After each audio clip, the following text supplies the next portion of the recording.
Hello guys, meron naman akong katanungan na sasagutin. Ang katanungan na sasagutin ko ay ayon sa katanungan ni, tawagin natin siya sa pangalan na Baby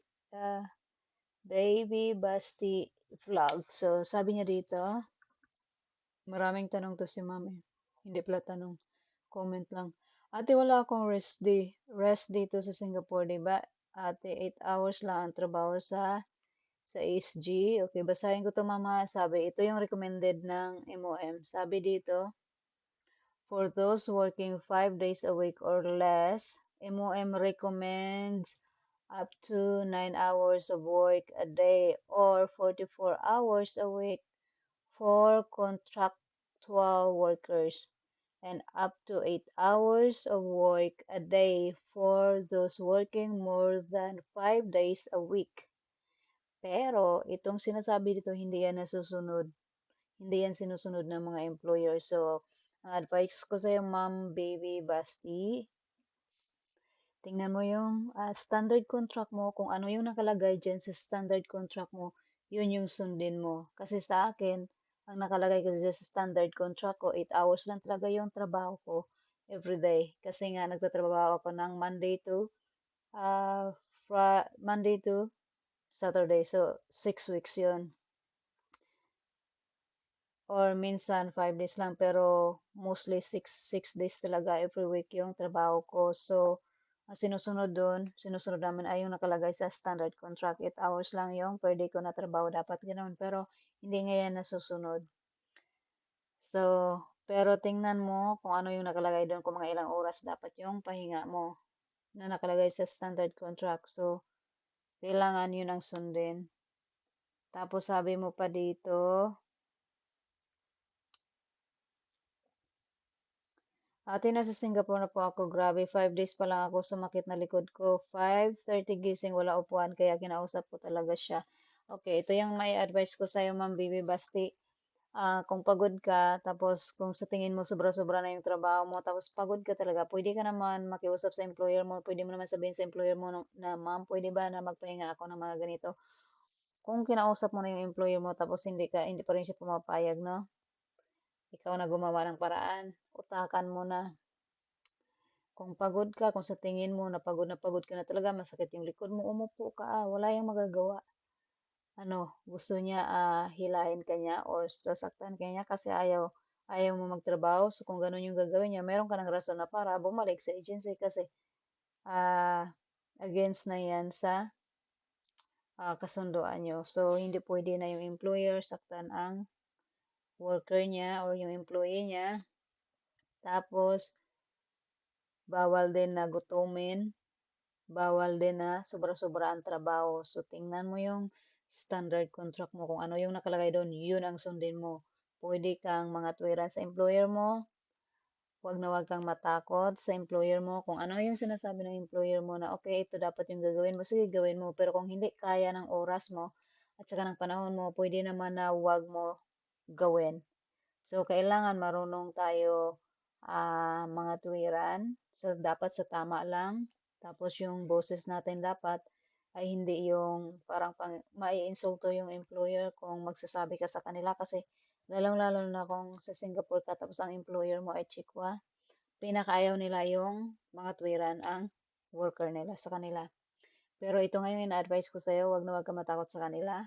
Kasi nung time ko, takot ako sa employer ko kasi first time ko pa nga magtrabaho sa ibang bansa. Takot ako sa employer ko na mga tuwiran or magsalita kasi akala ko kailangan sundin mo lang yung sinasabi nila kasi employer sila. Pero hindi pala dapat ganoon. Dapat hindi natin pinapakita sa kanila na takot tayo sa kanila. Wag natin ipakita sa kanila na dapat sunod-sunuran lang tayo kahit mali na yung ginagawa nila sa atin. Kasi meron naman tayong karapatan. So, Ma'am Baby Basti, gawan mo ng paraan. Normal lang talaga yan kapag first day mo pala sa employer mo or first week. Mostly umaabot talaga ng iba ng one, 1 month to 2 months or 3 months ang pag-a-adjust sa trabaho.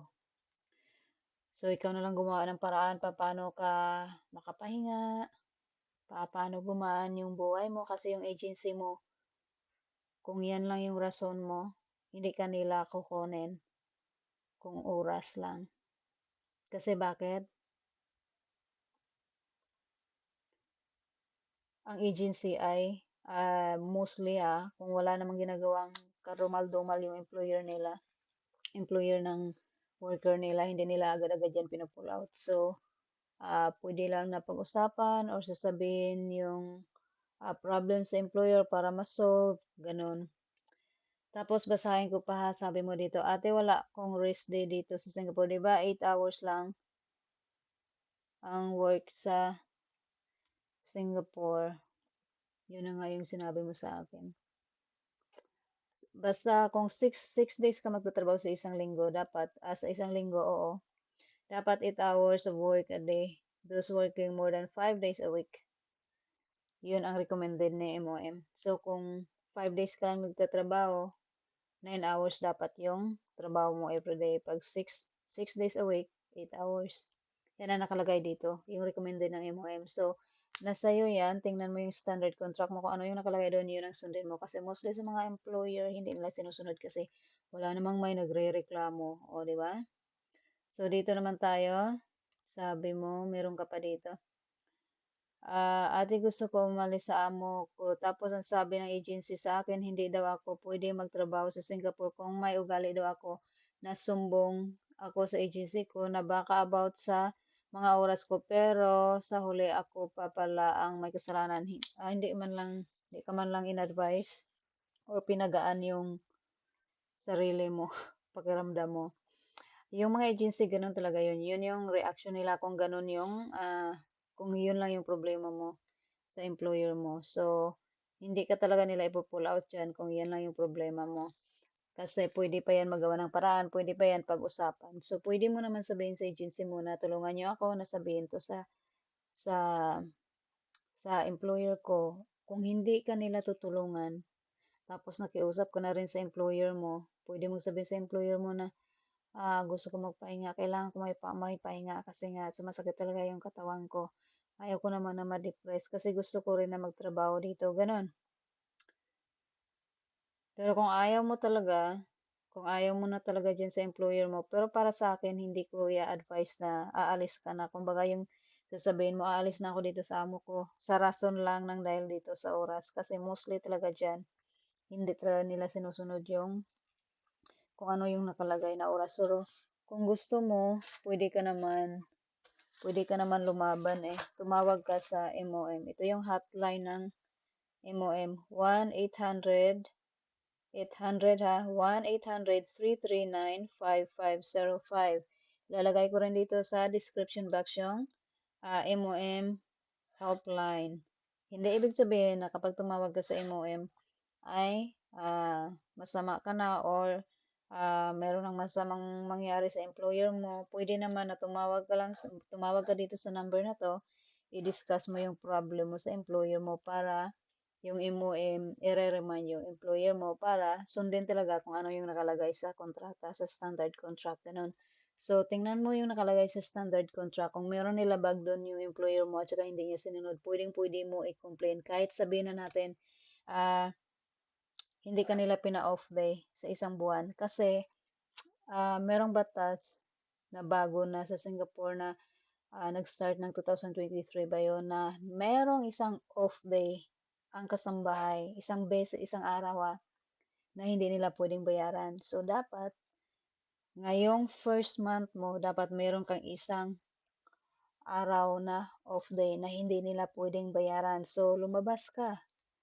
I-enjoy mo ang Singapore. Tingnan mo ang Singapore para hindi ka ma-stress or ma-homesick. Normal lang po yan, ma'am, na sa umpisa, mahihirapan kayo kasi nag-a-adjust pa po kayo. Pero kung yung mindset nyo, trabaho lang naman to, trabahong bahay lang naman to, kaya ko to, gawan mo ng paraan, paano mo maisahan yung employer mo, paano mo pagaan yung trabaho mo, at paano ka makapagpahinga. Kasi ang agency mo, hindi ka nila ipupull out dyan kung wala namang big reason. Kasi nga, nakakontrata ka, meron kang 2 years contract. So, malaki ang binabayaran ng employer mo sa agency at saka sa government din. So, ganun. Anyway, kung meron ka pa ibang katanungan, just comment below lang, ma'am. And then, good luck sa trabaho mo. Basta wag pang hinaan ng loob, okay? Meron namang MOM, merong